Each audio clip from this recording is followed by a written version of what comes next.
Yes, indeed. It is time for another edition of Three Guys Before the Game. Welcome in, everybody. Episode number 125 of Three Guys Before the Game with our special guest, WVU basketball player Emmitt Matthews. And it is brought to us by the folks at Wheeling Island Hotel, Casino, and Racetrack and Mardi Gras Casino and Resort. Also by Donate Life West Virginia. Learn more. Register as a donor. Help save lives. Go to donatelifewv.org. By Comax Business Systems, your full-service Conica Minolta dealer. Go to Comax Business Systems at comaxwv.com. Well, here we go. 125 shows in. And I got to tell you something. We got a first here. Hardest guest it's ever been to get onto the show. I mean, we've had foreign leaders, right? Movie stars, right? We've had the greatest of the greats. This guy's representatives, the secretaries, the levels of people that he has in front of him to get onto this show, I mean, this was hard. Made us work. But we're thrilled he's here. Oh, I delighted. probably shouldn't do this part on the air. We should have done this in pre-production. If you're watching on the video stream, we probably should have just put his dunk against Texas Tech on a loop. Right? Don't even need to see us. Just put the dunk up there. Yeah. Which it'll make an appearance at some point, I realize. All right, we'll talk about that. Ladies and gentlemen, please welcome to the show, Emmitt Matthews, Jr. Welcome in, man. Thank you for having me. No, thank you. Thank you. Did you have any trepidation? Were you worried about doing this at all? Oh, a little bit. This is my first time doing anything like this. I just wanted to make sure I was prepared to be here, I wouldn't have asked you if I didn't think you could do this well. I wouldn't have asked. He'll be great. Yeah. And so you notice he said to be prepared. You can't prepare for this kind of interview because we're barely prepared. So there's no way you can prepare for us because we just come in here and talk. Perfect. We're bouncing around. So let's do first things first here before we get underway. To this point, summer moving very, very quickly.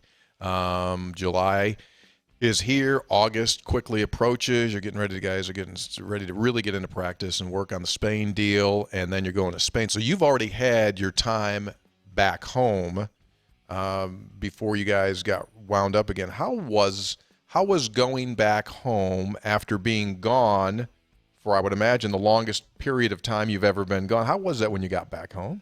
It was good. I had a good time being home with my family. I got to see my friends for the first time in probably a year.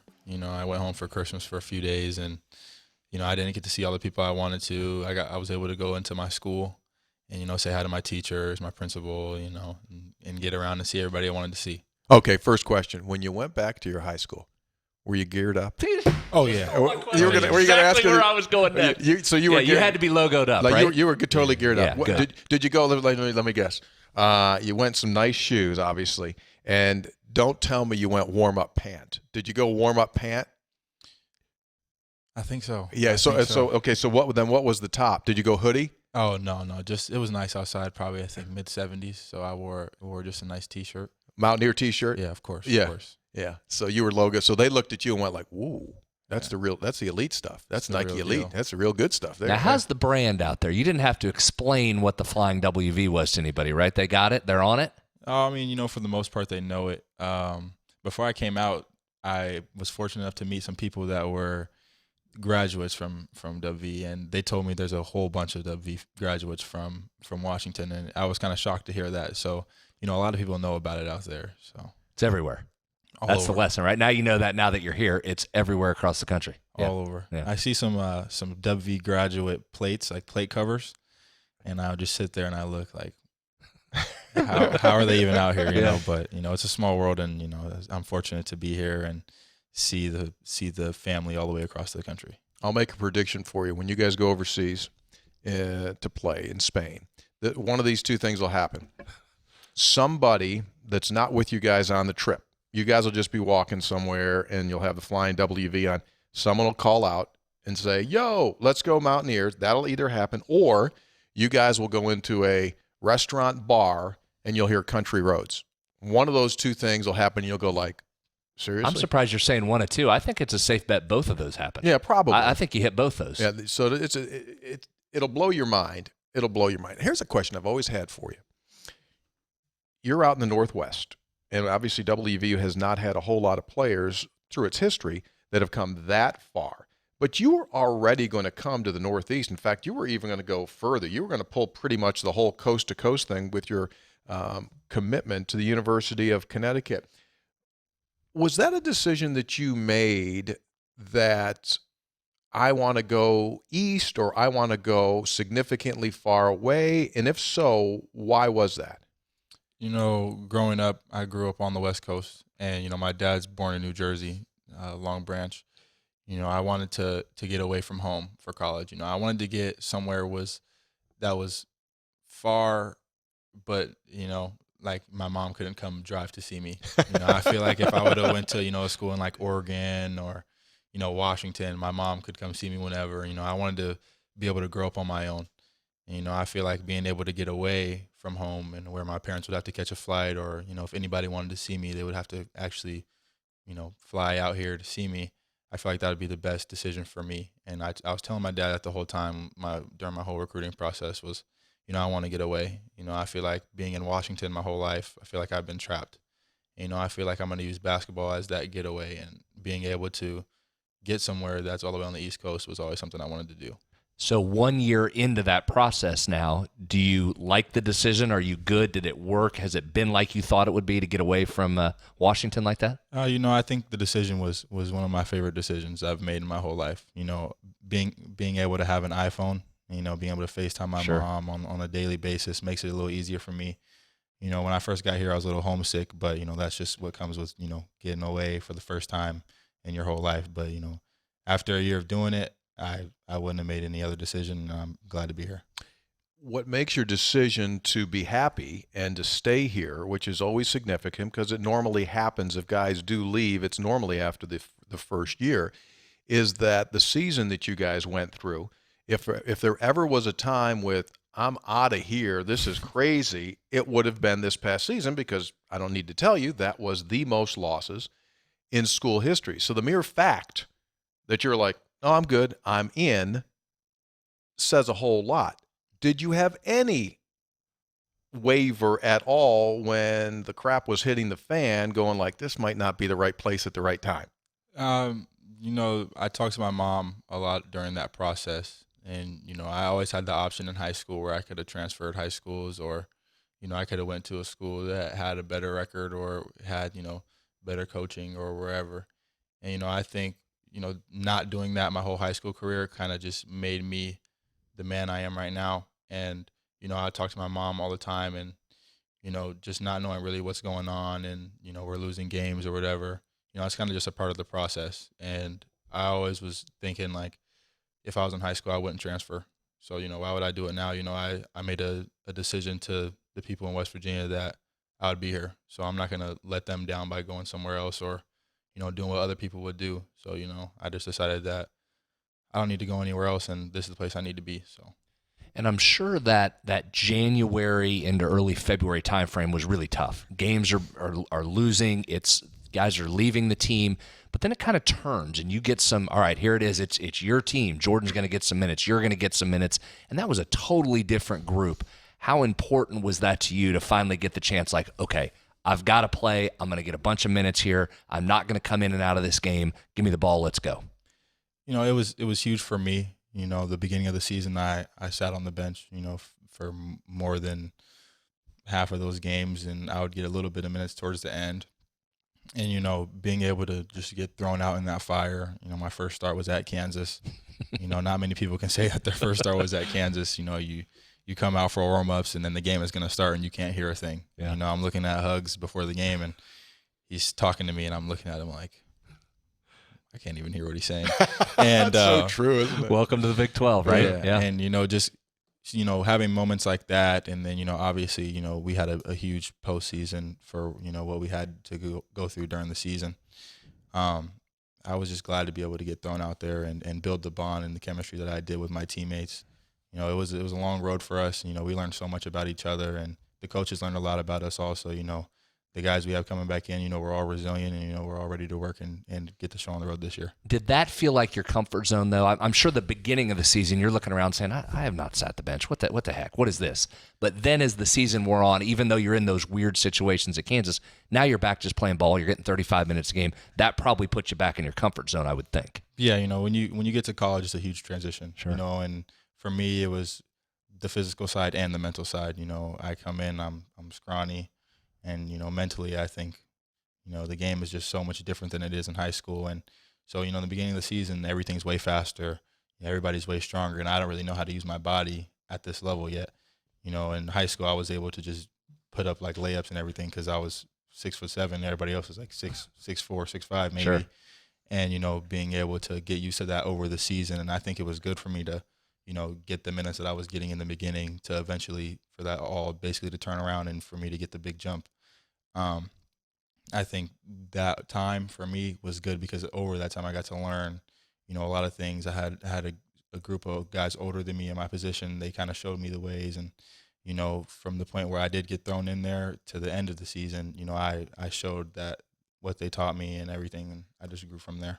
Did you have a moment when you first got here about this time last year when you guys went onto the floor either with one of those 1-hour team practices before real practice starts or open gym where you had like an oh crap moment, like, whoa, these guys are like bigger, fast? What was that memory to you? I think it was probably my first or second practice. We do individual defense, and you roll the ball out and you got to guard the dude in the snow middle. And I got to guard Lamont, I got to guard Issa, I got to guard Wes, and I'm a wing and I'm the only freshman over there, and they literally just went at me for probably about 10, 15 minutes straight. And I told my mom and I told my dad after practice, and they're like, oh, no, you're going to be fine. You're going to be fine. And they probably did it for the next few practices until, I really got used to that level of basketball. And, from that moment on, I realized, and then I tried to dunk on Sags a few times. It didn't really work out. He got me a few times there. But, just those things right there kind of just put everything in perspective for me, the work that I'm going to have to put in, the strength I'm going to have to add. And so those were those moments. Jump it now 365 plus days. I was watching you practice this week, and you're playing with great confidence. You're taking the ball to the basket. When you look back at the tape today, watching your practice compared to that one, what's the biggest difference? Is it all in your head? I think, just building that confidence back up. In high school, I probably had the biggest confidence I've ever had in my life. And, you come in and now I'm trying to find a role, and I'd get into the game and I couldn't hit the rim, so my confidence obviously dropped. Right now my confidence is back up to where I think it needs to be. And, I'm not afraid to go do something. If I feel like I need to work on a move or anything, I'd rather work on it in practice than get into a game and, mess up in the game and then I'm going to get pulled out and yelled at. I'd rather do it in practice. I think I'm just working on my game as a whole. And, just being more comfortable out there and knowing what to do and when to do something and when not to. I think just all those things combined kind of just put me where I am now. So that's the mental part of it, and that obviously comes a long way from freshman year, sophomore year. How about the physical part of it? Obviously, you've always had the skills, great-looking shot. You mentioned your body. What's the difference from you 365 days later physically and skill-wise? About 25, 30 pounds. Are you really? Is that what it big, is? huh? Yeah. So you came in at what? I came in around like 175, 180.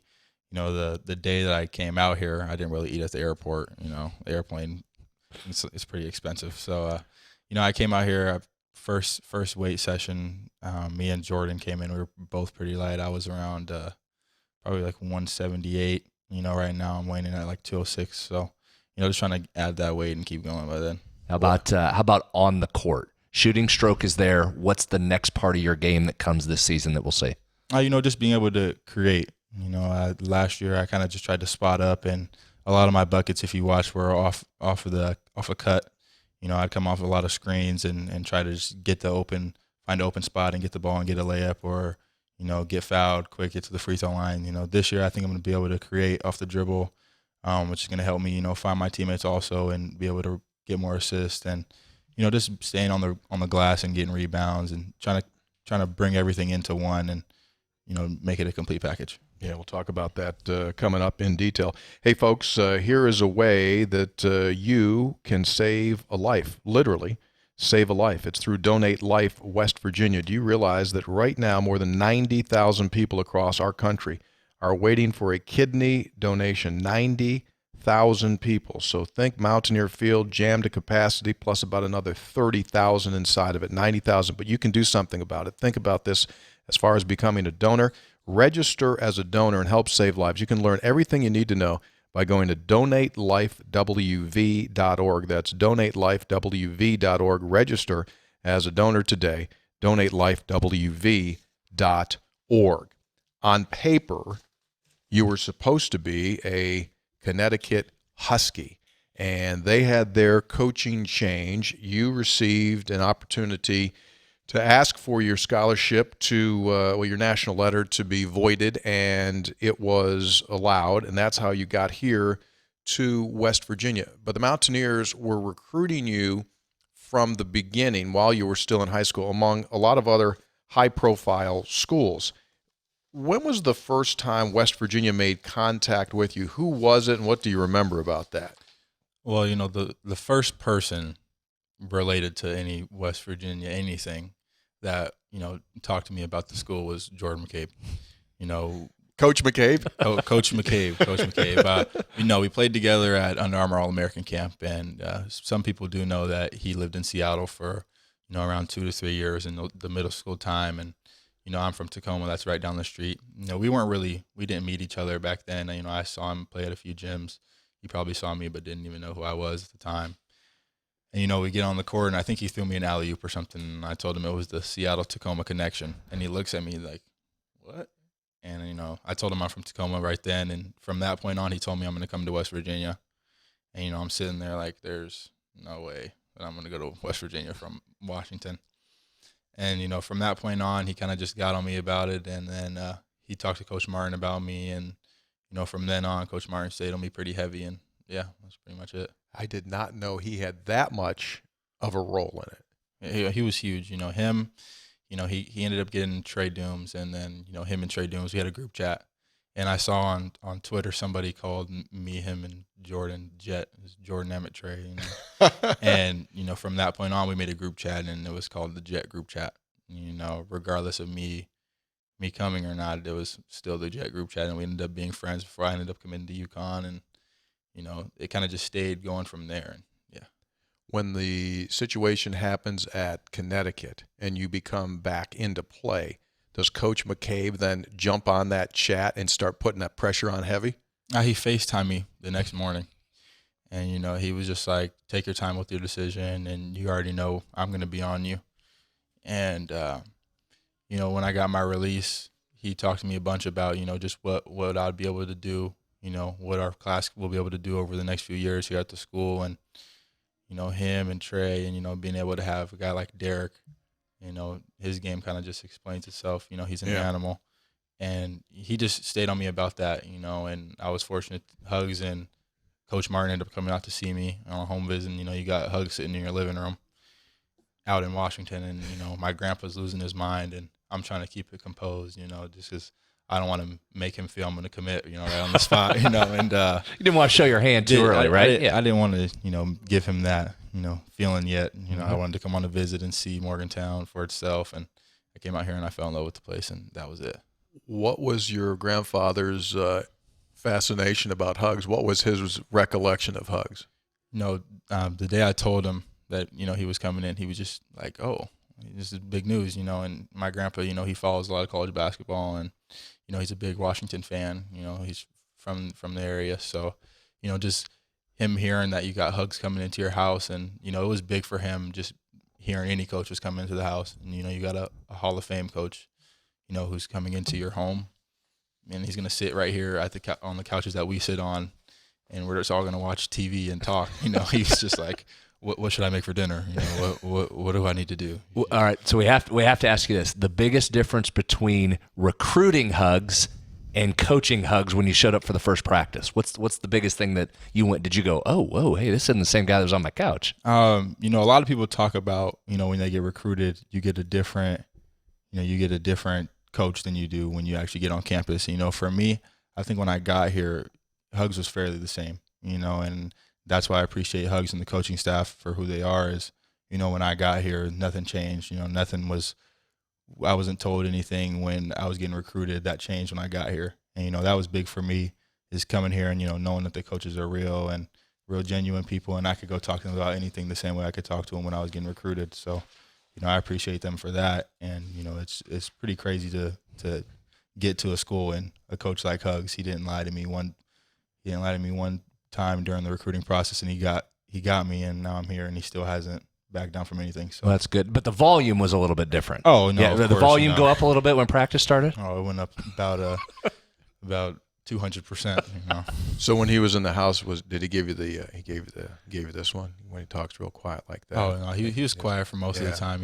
Yeah, Coach Martin was the louder one, but yeah, that's kind of the tone he talks in, unless you miss a layup or you let somebody score or go middle. Yeah, exactly. That middle. That's the second time he's given us the go middle. No one's allowed to go in the middle. No, if you that's go why middle, you're done. There was one time in practice last year.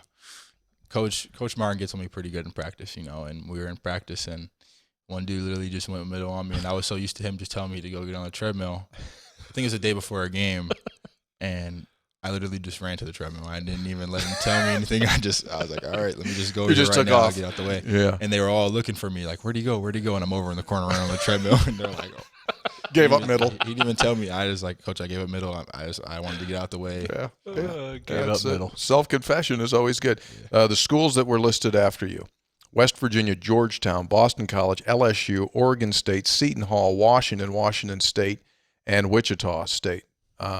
So really nice group of schools there that were coming after you. I'm assuming that when Hugs was in your house, as you said, they kept it real, and they've kept it real. Hugs did not guarantee you any playing time at all, other than the fact that you'll be given an opportunity to compete.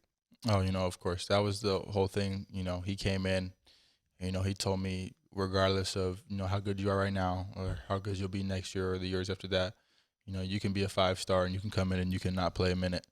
And, you start to see that a lot with a lot of schools and a lot of top players around the country. You get McDonald Americans who they don't go in and they don't start.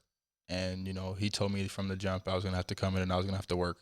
And, I took his word for it. And I think that's what a lot of recruits respect him for is, he's not going to tell you you're going to come start, because that's not ideal. And, you got to come in and you got to learn a whole offense. You have to learn all these new defensive schemes. You have to get used to the physicality, the mental side of it. Then you have school. You got all this stuff you need to figure out for your first time living on your own. And, he just told me from the jump, you're going to come in, you're going to work just like everybody else. And if you want to play more than anybody else, you're going to have to work harder than anybody else. Yeah. All he guarantees you, right? He always says, I only guarantee him a pair of shoes and a hard time. Yeah, pretty much. Yeah. A lot of treadmills. That's a deal. A lot of treadmills. I realize you didn't end up being Press Virginia all of last year, but what about that style and that brand? What was attractive to you about that? Just being able to come to a program that was hungry on defense, for me being, tall with my frame, being able to use my length on defense, get steals, fast break dunks, that's a big part of my game. That you can have a bad game offensively and get a steal in the half court and go dunk it, and then you're back going. You can come down and hit a 3 right after that, and, you feel like you didn't do anything in the first half, but the second half, you look up, I got 10 points, 10 rebounds, 4 assists or whatever. I think just having that brand of basketball, that gritty mindset, and I always wanted to come to a school that's, kind of feared. Coming here, obviously we didn't have that season where we were feared, but we're getting back to it. So and so that was already in you. The defensive side is something you already liked doing. So that wasn't you had to get here and say, oh no, now I've got to turn into a defender. You like that side of the game anyway. Yeah, I mean I liked it, but I wasn't that good at it. You come here, you have to learn so much. High school, I was told to force the ball to. Don't let the ball go baseline, force the ball to the middle. And then you get here and now everything's opposite. So, yeah, just having to get used to that. It took me about a month or two, but, defense is a big part of the game, and, defense turns to offense. And I try to tell all my friends that are younger than me that. So, when they get to this level, they'll know that, defense is something you don't play around with. Yeah, you got to play. Level. So you have to play or you're not going to play. Yeah. Before West Virginia and Coach McCabe and Coach Martin and Coach Huggins got involved, had you heard of Press Virginia? Had you heard of that brand at all? Had you ever seen them play? I heard of it. I didn't really watch too much of it. I watched a lot of Pac-12 basketball. I was getting recruited, by the Pac-12, so I went to a lot of Washington games. So, Saturdays, that's where I would spend my days up in Seattle at Heck Ed watching those games. But, hearing about Javon Carter and Dax Miles, that's the first thing that, would come to mind for me was just the defense, and you would see it if you just on a Saturday go to ESPN or sometime during the week in my free time, just clicking on it and watching it, you'd see him, full court press for the whole game. And you're wondering, how do you do that? How are you in shape to do that? And getting here and then having to learn it, you're like, oh, you really got to be in shape to do this. Yeah. Do you think, and I know it's really early with the new group here, and some of the guys still aren't even here, do you think you can get to that point where we're pressing again? I think it's possible. You got a lot of new guys coming in, so, kind of just getting back to last year where you got to teach all the new guys all this new stuff. And then, our team is young, but our team is hungry. We got a hungry team that's, we all want to learn. We all want to get better every day. And so, as long as we push each other every day, we can do anything we want to do. It's just a matter of us going and doing it. And I think, if we just listen to Hugs and listen to what we got to listen to what they want us to do, we can do anything we want to do. Like I said, we literally just have to go do it. I think me and Jordan are trying to do a good job of, keeping the young guys in focus, just because we know when we came in, we know what we were learning from, and obviously that didn't work out. So right. we want to show the young guys a different side of things. We want them to see a different side where they can, they have an example. So when it's our time to go, and they have young guys that they need to teach, they can do what we're doing for them. You've referenced this a couple different times now, the mental side of understanding what's going on. Is that something you think people like us that do what we do and fans underestimate how hard that transition is, regardless of how talented you are, how much you have to absorb when you're trying to play early on, and why that's so difficult? I mean, we talk about, Tony, we say that all the time about how don't put these expectations on guys coming in for the first year, because you can go back through all the great players. You rarely see big freshman years.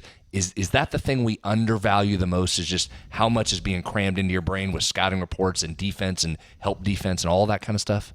I think so. I think people view college basketball players or any basketball player at any level, they view them as kind of, they have like the good life. And I feel like as a college basketball player, you got to wake up every day, you work out, you try to get a workout in before you go to class. Now you have class for about 2-3 hours. You got to go to study hall for an hour, and then you have weights, and then you have practice. So, you're not really going to get home until, pretty late in the afternoon. And by the time you get home, you want to go to sleep.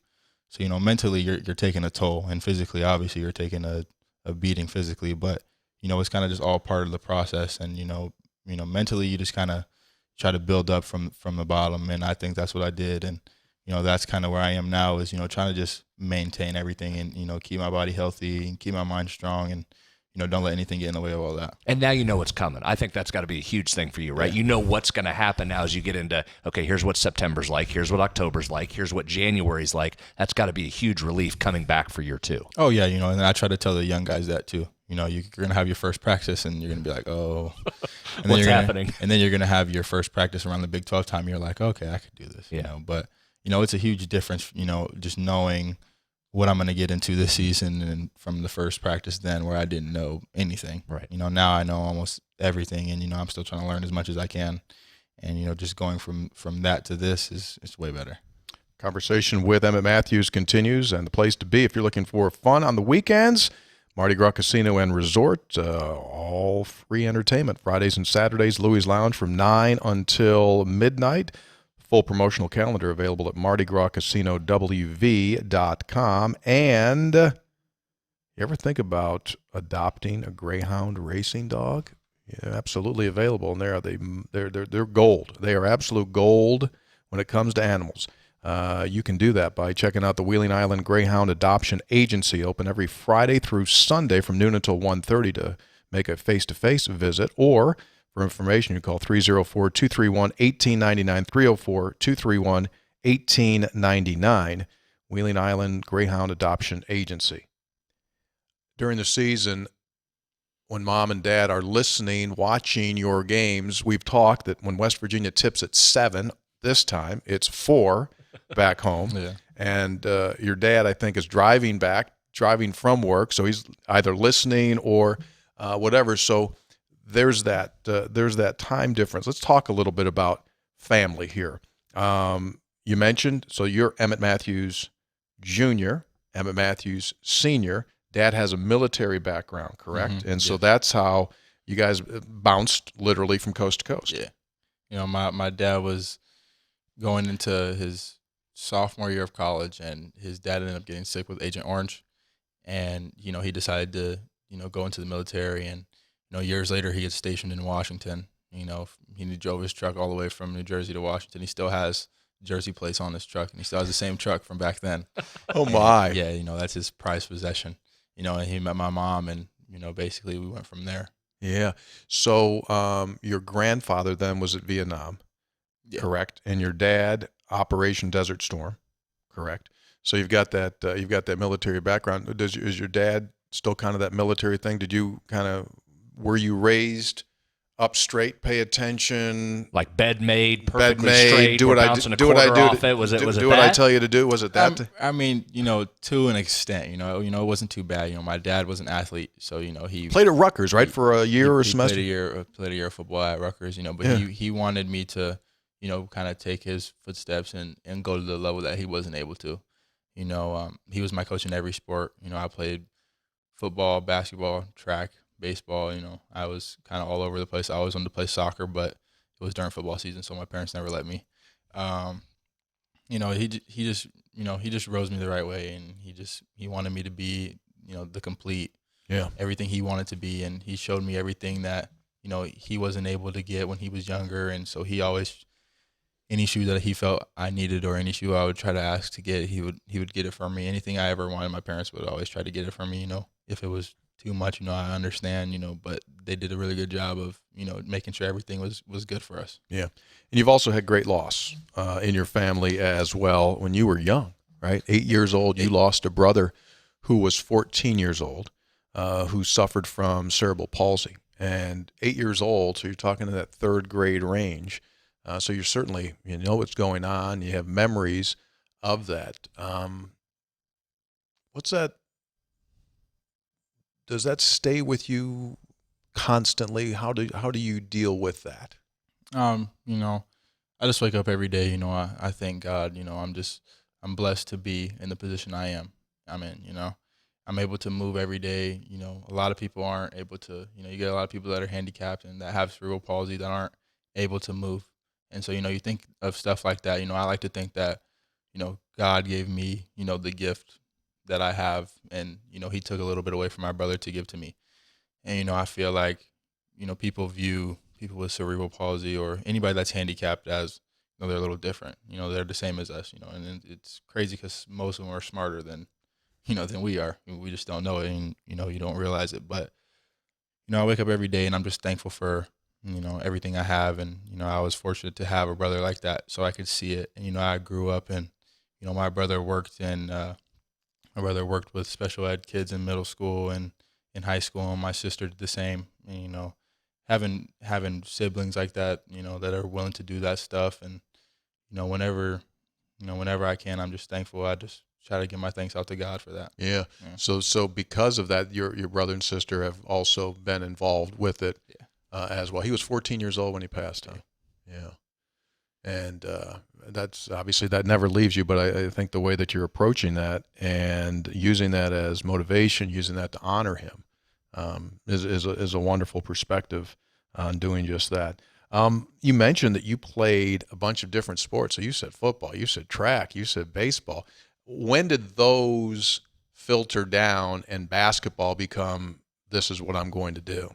I think around 6th grade, baseball was done for me. I think there was a game. It was really late at night, probably about 10 o'clock, and it was raining. It was pouring, and I was just like, I cannot sit out here and do this. Like, are you serious? Like, I do not want to be outside right now. It's cold, and I'm not even playing. Like, I'm supposed to be the closer, and I'm not even out here pitching or nothing. Like, I might as well go home. That's normally how baseball careers, seriously, at that age end. Kids I'm bored. go, I don't want to sit here. I'm tired. Yeah. I'm tired. It's dark. It's wet. I'm not playing. Why am I here? And then they go, I'm out. Yeah, and the track thing ended for me after my freshman year of high school, and so did the football thing. For me, I went into my sophomore year. I told my dad, I was like, I'm going to take basketball super serious, and I wanted to see where it can take me.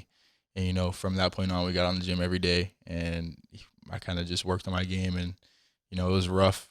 At first going into my sophomore year, I just was out there, having fun. And then, from that point on, my game kind of just took off, and everything went from there. How tall were you at that point? So you're a freshman in high school. How tall are you? 6'3". Okay. Oh, that's good size. So for what freshman. was the progression of growth? Did you have one big jump to the 6'7", or did you stair step it up? No, I mean, I was always fairly tall, just growing up, and I was either the first or the second tallest in my class. There was this kid named Andrew. He probably had me by an inch, and I was so mad. Every day I had to walk in. They were like, oh, the tallest dude, who's the tallest in the class? Or line up from shortest to tallest, and I wouldn't be the tallest dude. I'd be so mad.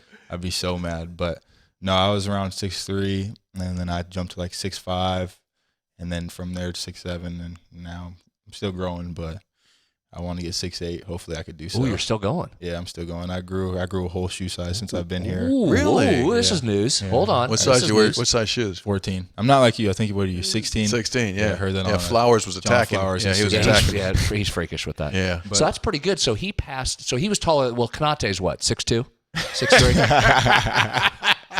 He's Fairly like, undersized big man. yeah. So your feet growing. That could be. I mean, what So if you might have a Hey, little. what Are you 6'8" yet? You're still in the 7-ish. Oh, I'm 6'7" okay. In shoes, I'm 6'8" though.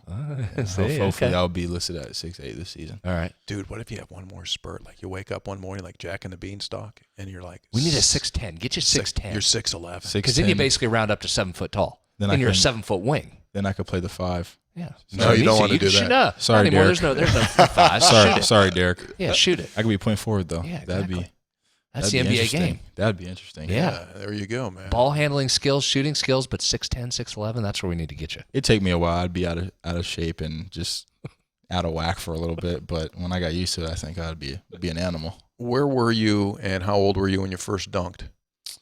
My first dunk was actually in freshman tryouts. My high school. Ooh, That leaves an impression. That leaves an that's good. impression. My Right? friend, one of my close friends, he was the tight end on the football team. He's playing at Portland State right now. He was actually recording. He was hurt. I think sprained his ankle, so he was walking around in a boot. And it was literally like the first day, and it was our second drill we were doing. It was like a back cut drill. Somebody threw me a bounce pass, and I just tried to jump and like finger roll it in, and I was above the rim, and I just dunked it. And he caught it in slow-mo and everything. I posted on my Instagram. I thought it was super cool. So off 2 feet? No, off one. Off one. Yeah. Okay. That's pretty good. 9th grade freshman tryouts. You dunking it. Yeah. Yeah. And I got the spot locked up right there. Yeah, Coach Price said, "Yeah, well, we'll keep him." No, I played JV. I played JV my freshman year. Yeah, I figured. But I turned into something else anyways. So First college offer came from whom? first college offer came from the University of Montana. University of Montana. Out of Grizz. practice. When? Out of practice my sophomore year. I think it was around like I actually don't remember the time, but it was like during our practice. My coach is like, he was like, "Come step in the hall real quick. I got a phone call for you." I got a phone call from I forget the coach's name.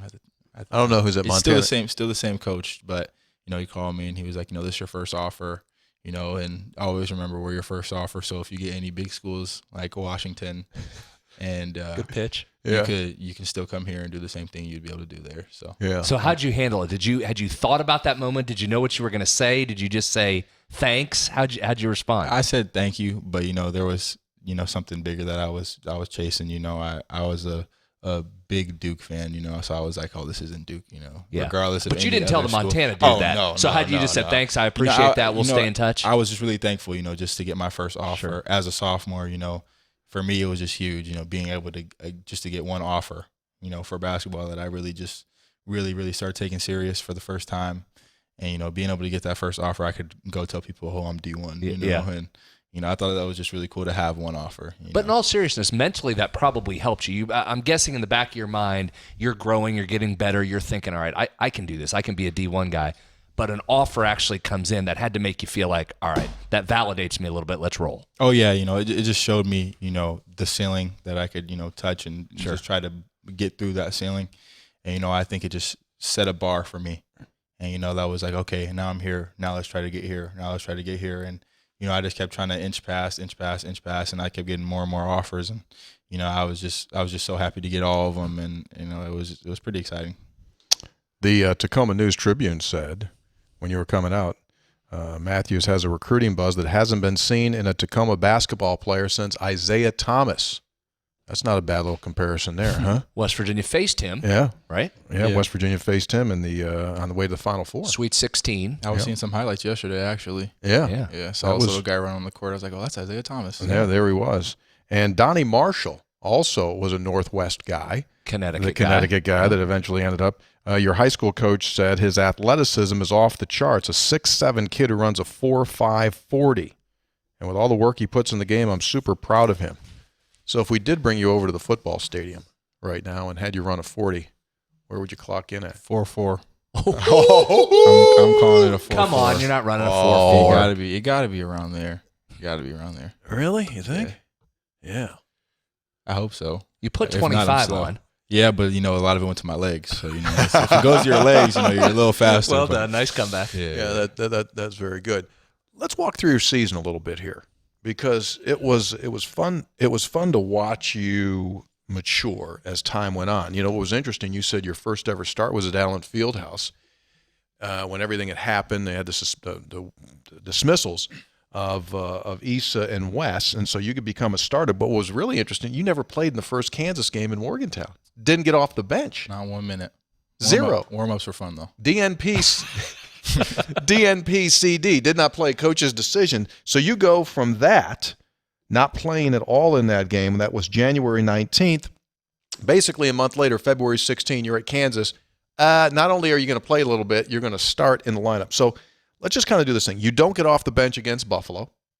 You play 4 minutes in West Virginia's next game against Monmouth. Do not get off the bench when we're in Myrtle Beach against Western Kentucky. So you don't even get on the floor 2 of your first 3 games. Are you kind of going like, what up? Or I'm okay, this is the process? I was just, I'm going to go through stuff like this. And, obviously I haven't even been able to give Hugs a chance to know if he can trust me or not. Mm-hmm. So I'm sitting there like, there's good and the bad to it. The good is, okay, it's only the first 3 games. The college season is so much longer than the high school season. So I got a lot more time to prove to him that I'm able to play. Right. And, the bad thing is I'm sitting there like, oh, well, maybe I suck. So you had a little doubt creeping in. So, Yeah. obviously there was a little doubt that, am I good enough or whatnot? But, I just tried to stay 10 toes down, as Jordan likes to say, and, just stay with the grind. Both of you guys had times this season where you're prisoners of war on the bench, right? I mean, you're just kind of sitting there and no one's dealing. So that's hard. I look at you guys and I know, having played so much in your development at high school and being the guy, that's just it's a hard pill to swallow, But those that stay, ultimately the dividend always goes at the end. You look back on it and go like, wow, I'm glad I didn't. Just like you said earlier, I'm glad I didn't move. That's going to be huge for you, dude. You watch, when you're a senior here, you're going to be or junior, you're going to be thrilled to go just by not bouncing around and just holding course, that pays huge dividends. Yeah. I think just like I said, the whole 10 toes down thing, it's kind of like betting on yourself.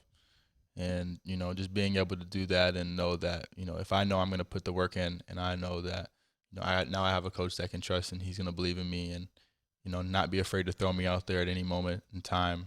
That's just big for me, is knowing that I can have all those things and, pretty much kind of like the world is yours type thing with me and Jordan, us coming in and us going through the things we went through in the beginning of that year kind of shaped us for what we ended up getting thrown into. And then now we're going to try to change the program back to what it was before we got here. One sec, before you dive into where the season starts to turn and the minutes come, walk us through your mindset at that point, because it's different when you're going to get 33 minutes of time and you've got to be one of the guys that can score. When you were coming in and getting a shot in those early games, when they'd say, Matthews in, your mindset is what coming in? I got to hit a couple shots. I'm going to play defense. I'm going to rebound. What did you think going into the game in those moments when you were just going to get a few minutes? My mind was all over the place. I didn't really have a, what am I going to do? Am I going to rebound? Am I going to shoot type of deal? It was a, what am I going to do at all? Am I going to get in, type of thing. And it was a lot of times where I'd be surprised and he would call my name and I'd be like, oh, I'm going into the game. And then I'd look at like Jordan and he'd be like, come on, let's go. And, no, I'd get in and I would just try to feel it out. I never really got, like a chance to, really get comfortable out there. Right. And, it took me all those times to get a little comfortable each and every time. And I still couldn't hit a shot, but I got a few layups. I got a few dunks, alley-oop from Jordan here and there. But, I didn't really know what to expect or what to do. So I kind of just went in with the open mind. And it's like, all right, just come out here and try to have as much fun as you can. Because the shooting's hard, though. I mean, right, as a shooter, you generally need to be in a groove and a rhythm and get going. And that's hard when it's in, out, 3 minutes here, none the next game. Mm-hmm. That is shooting where it takes the biggest toll. That's exactly where it takes the biggest toll is you don't want to take the shot and miss and like, okay, now I'm coming out. You're getting pulled. Because, as a shooter, that's where your confidence is. It's like, okay, now if I'm missing shots, what else can I do? And, that's where I started to, okay, now I got to rebound the ball. Now I got to, run the floor, dive for the loose ball, clamp somebody up. Yeah. And that's where you have to start doing the other things to get your motor going and get your confidence back. And, eventually at Iowa State, I hit my first three. So it was a pretty good moment. See, I think that's really instructive right there, right? That's when we just sit and watch the game and you see the young guys and say, what are you doing, man? What are you doing out there? You can see the thought process there that he matured into, okay, I'm not going to get shots here. I might not score 28. Here's what I can go do to help affect the team. And you can see that process come along. I think we undervalue that when guys first get here. I agree. Here's an underscore on the point that you were making. In your 6th game, you score double figures for the first time. You get 11 points against Ryder. And then in the next 13 games, I'm doing this math on the fly here real quick. In the next 13 games, you scored a total of 16 points. So think about that. So you say that again? So the next 13? He scored 16 points. Yeah, after hitting double figure. Okay. Yeah. Then you go, let me see here. Where's the line? You get 11. You mentioned you made your first 3 against Iowa State, and you scored 11 points, and you had 4 boards in that game. And then you go into single digits again, 0, 3, 2, 7, 9, 2, 3, 8, 7. And now we're already in March the 9th. Then you start to warm it. And now I think if it's kind of like the caterpillar becomes the butterfly, right? I think that's what happens to you because here you go at the end now. March 9th, Oklahoma State, you get 13-5. And then against Oklahoma, you get 7-8.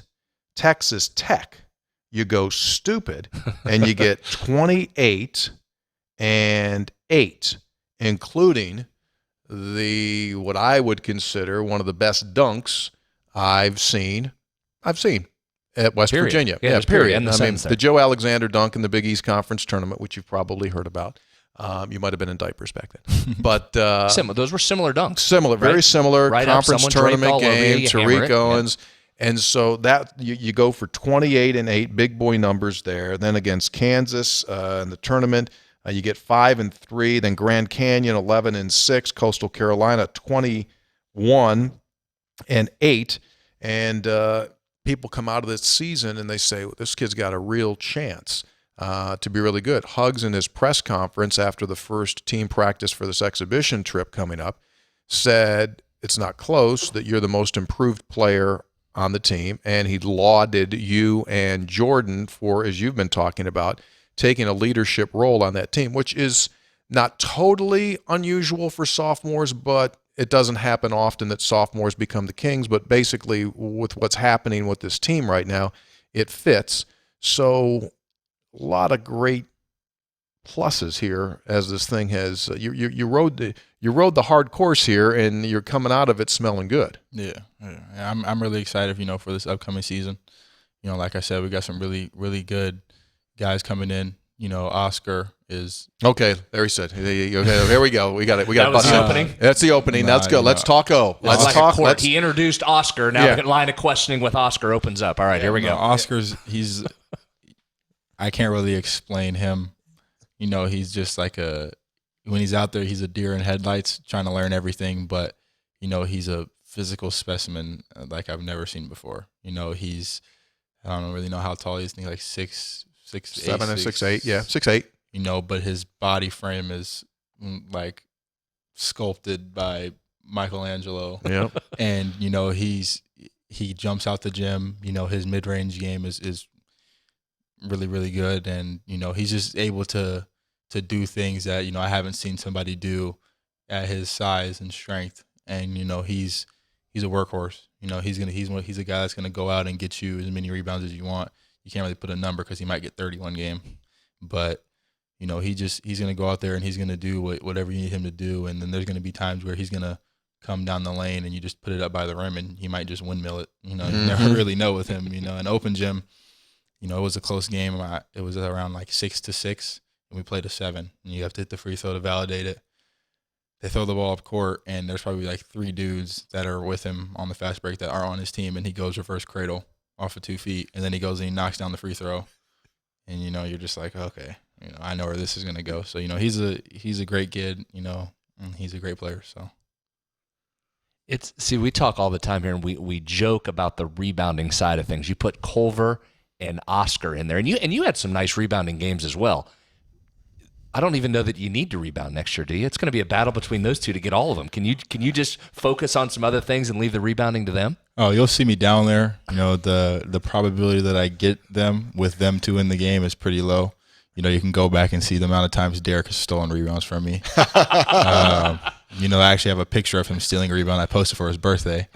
And, you know, just having them 2 down there is going to help us a lot, you know, just with, you know, us being able to kick it back out and set it back up, or just second chance shots or second chance points. You know, I don't think we got a lot of those last year, but, you know, having them 2 opposite, and I'll be opposite, and Jermaine will obviously be opposite also, you know, it's going to help us a lot. And, you know, from other than the point guard, you know, you got Jordan at however tall he is. 5'1". You know. Just kidding, Jordan. But, we know, love you. After that, you know, you got 6'7" and up, you know, so having 4, 6, 7 dudes on the court, if Jermaine's playing the 2 at the time, you know, that's true. You're getting almost every rebound out there, so that's going to help us. You know, I find that interesting too, because I think as pretty as your shot is, there's going to be a lot more that go in than don't. But I would think that would relieve some pressure too. And we've joked about this, but I'm only half joking. The best offense might be a missed shot. So does that free you up a little bit to say, or maybe in the coach's mind, will they let that go a little bit? I don't know that there's a bad shot from you guys offensively, because that might help to just let everybody go out and get the offensive rebound and put it back in. I'm not sure. Can you pull from 35 without getting yelled at, I guess is what I'm asking? I can't do that. You know, maybe Jordan or, you know, Chase can definitely do that. You know, You're not there yet? You don't have that green light? He's the shooter. You know, I try to keep everything all around. But, you know, I definitely think that'll take some pressure off our shoulders, you know, just knowing you got 2 dudes down there that, you know, 99% of the time they're going to get the rebound and be able to kick it back out for you to shoot the same exact shot, and they're going to do it over and over again.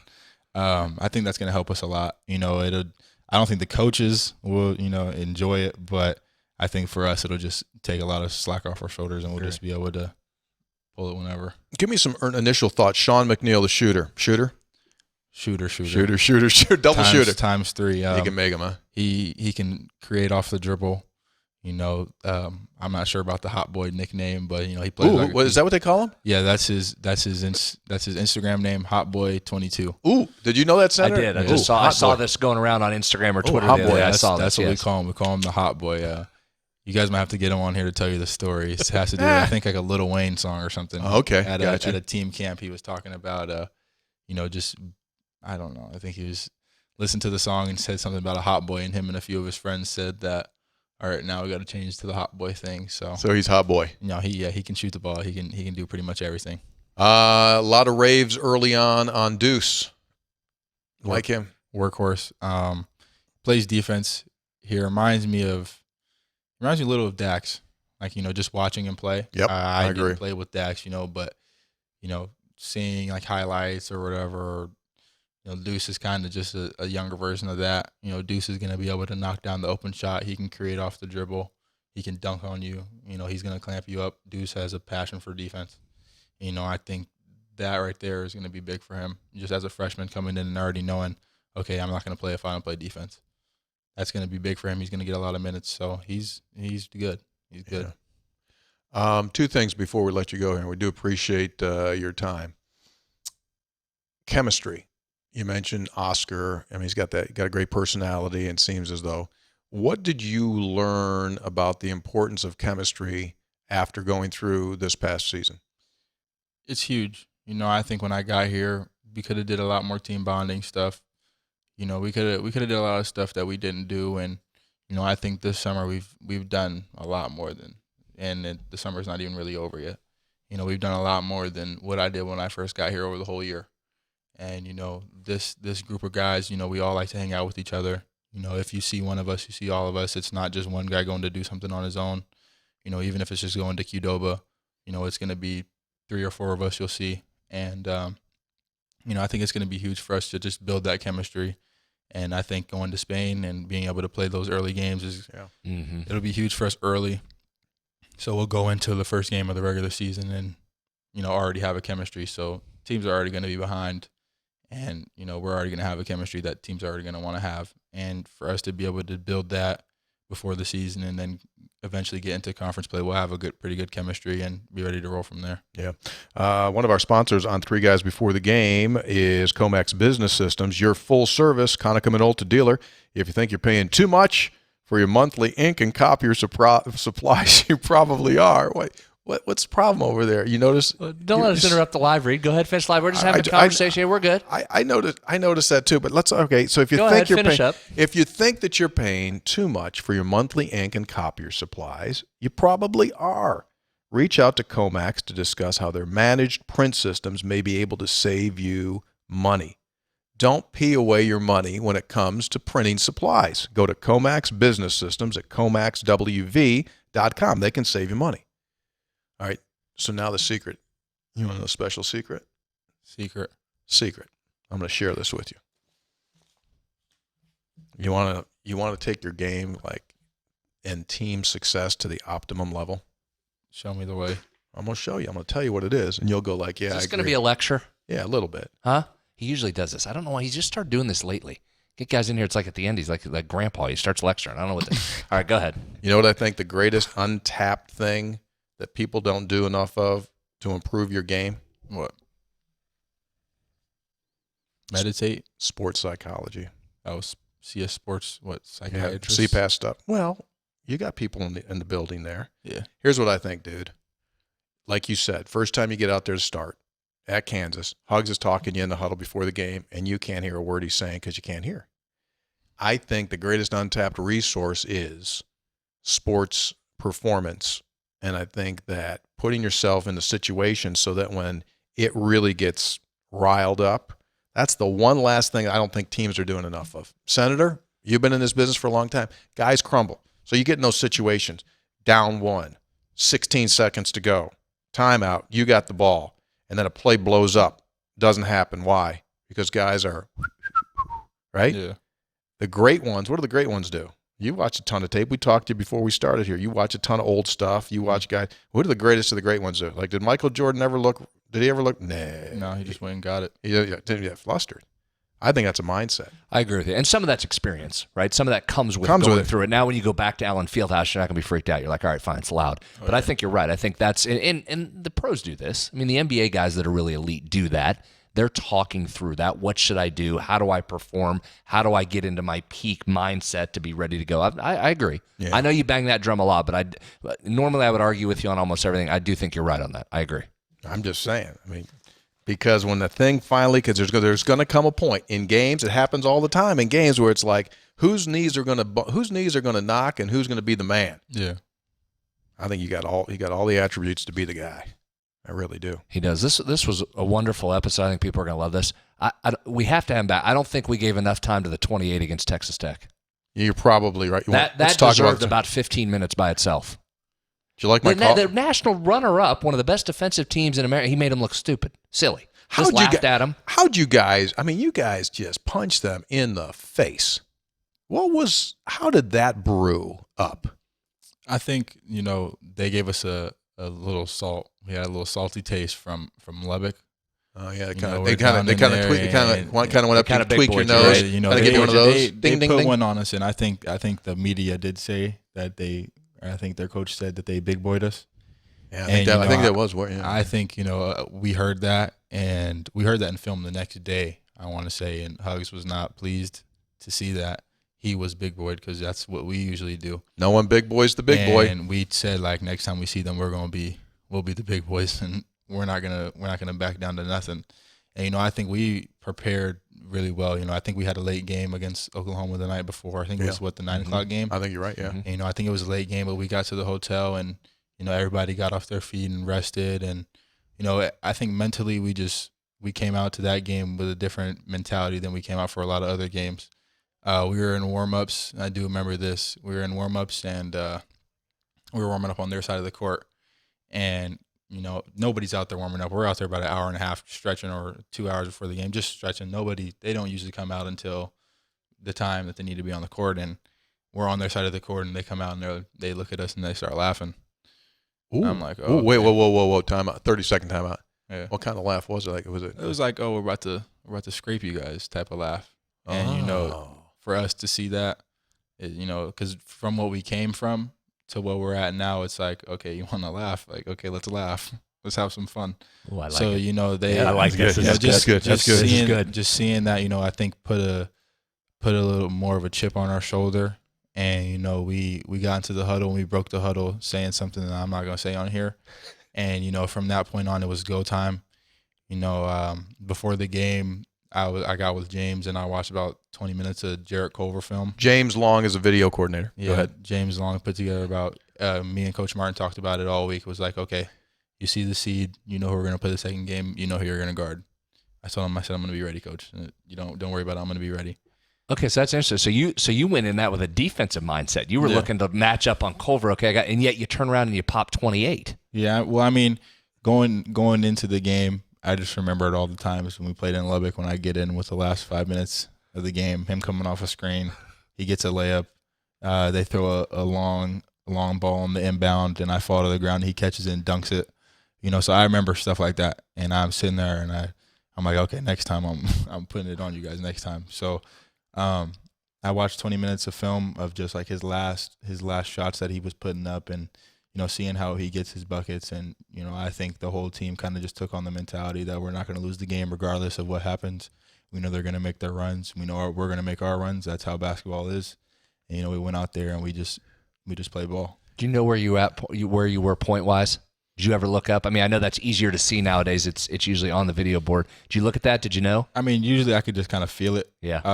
I knew at halftime, just because at halftime I look up to see the score, but in the second half I wasn't really paying attention. I was just like, okay, he's gonna get on a roll pretty soon here. So my matchup is 2-3. So that's really who I have to worry about right now. I don't really care about scoring, and if I score, I'm gonna get points somehow. I mean, whether it's getting a rebound, getting an open shot, or cutting to the basket, free throws, I'm going to get points somehow. How do I stop this dude? And at the last 2 minutes of the game, I couldn't stop the dude just running at me. Well, that's a good point. You're right. That's a good point. However, you brought back a lot of memories there. I specifically remember him out front with the ball and you giving him the two-hand clap, going like, come on, let's go. Now, lottery pick. Freshman, lottery pick, and I'm going, man, do I love this kid. I mean, I'm just singing, here he is as a freshman saying, bring it. Now, you're right. He got a bunch at the end. Now, you look at the box and you think, well, he had a great game. He had 26. Yeah. They lost because he didn't do it earlier. You shut him down. He got him late, yeah, fine. But you a guy like that's you were pistol whipping him, right? It was a double-figure lead, and so – okay, you got him late, but the reason they won was because you shut down Culver when the Culver needed to be scoring. We're talking Jarrett, not Derek. Jarrett Culver wasn't getting his. That's why. Yeah, I'm a huge fan of his game, though. Oh yeah, smooth. And I always thought, if when I was watching the national championship, I think he's so selfless on the court. He's always worried about trying to get his teammates going, and I think that's what people don't really notice about his game. Outside of people that really watch basketball. Mm-hmm. I think he comes into a game and he's like, okay, I know at any point in time I can come out here and I can get mine. So let me try to get my teammates going. And, you got guys like Tariq Owens, they might need a little something to get them going. Mooney and Moretti, they're going to need something to get them going. Right. He can get going regardless of if he's cold or not. He doesn't have to worry about that. And, he was just that guy that'd be like, okay, let's go. I'm going to try to get y'all going. And then when it's my time, I'm going to pick up the slack. And I think in the national title game, he could have did that from the jump and just said, okay, I'm going to carry us to this title. And, he was trying to get his teammates going because he knew he would need them down the stretch. And, I think that's the one thing that he could have did to win the game. I wish they would have won. That was who I wanted to win, is just because I know, the work that they put in, because, we beat them. And I was like, okay, if we beat them, then and they win the national title, it's like, okay, I won the national title. I like little that. Victory there, yeah. But no, I'm a big fan of him, and I can't wait to see what he's going to do at the next level. Yeah, I think you make a great observation. You might become a basketball analyst when your career's over. That's what I want to do. That was a great career's over. I mean, let's see if we can get him over here during Three Guys when we start analyzing. Can Hugs spare him for a few minutes here? Well, how about those are shorter. They're 20 minutes. We're in and out. Here's the deal. The ultimate show would be he and Coach McCabe. Oh, we got another seat over there. He and Coach McCabe together. Oh, we could do that. Yeah. Jordan, you think we could do that? Where's the camera? Is the camera right here? Yeah, he's right. Yeah, it's right there. I think we could do that, Jordan. Yeah, we could do that. Think? Yeah, we'll talk Coach, about it when I get home. Coach McCabe has already asked when he can come back, so that's plus I'd like to get Jordan back in here to see who West Virginia's recruiting for the next year. I'd like to get some insight into what kind of prospects they're looking at. Oh no, we got commit Isaiah Cottrell. Oh yeah, we know him. Well. We called one of his games. We did up one of in his Wheeling. games. Tony and I did the game. We like him a lot. Big time. He dropped a bomb on us, and I was sitting in my room, and he committed. And I'm looking at my phone like, hold on now. I had to blink 3 times. Yeah. And I FaceTime him. I'm like, you just gonna drop the bomb on me and not even let me know or nothing? And he was just like, so you know him? Oh no, I'm really close to him. Me, Jordan. When he came on a visit. I got you. He came on a visit last fall. During the football season, and we've been just keeping tabs on him. Making sure he's straight since then, and he'll be really good coming in, and hopefully we can get a few other dudes. Outstanding. All right, man. Listen, so you said when we started this thing off, that was the first time you ever did it. As they say, you did real well. Thank you. Hope you enjoyed. Did you enjoy it? I had a good time. It was good, right? I'm ready to come back. All right, he's in. See, this is easy. He's in. Jordan. It's great. Jordan, we need to come back. All right, excellent. Emmitt Matthews, our guest, 3 guys before the game, brought to us by Wheeling Island Hotel, Casino, and Racetrack, Mardi Gras Casino and Resort, and by DonateLifeWV.org. Check it out. Become a donor today. DonateLifeWV.org. Comax Business Systems. Check them out at ComaxWV.com. Thanks so much for being with us. 3 guys before the game with our special guest, Emmitt Matthews. It's out and over. Talk to you again next time.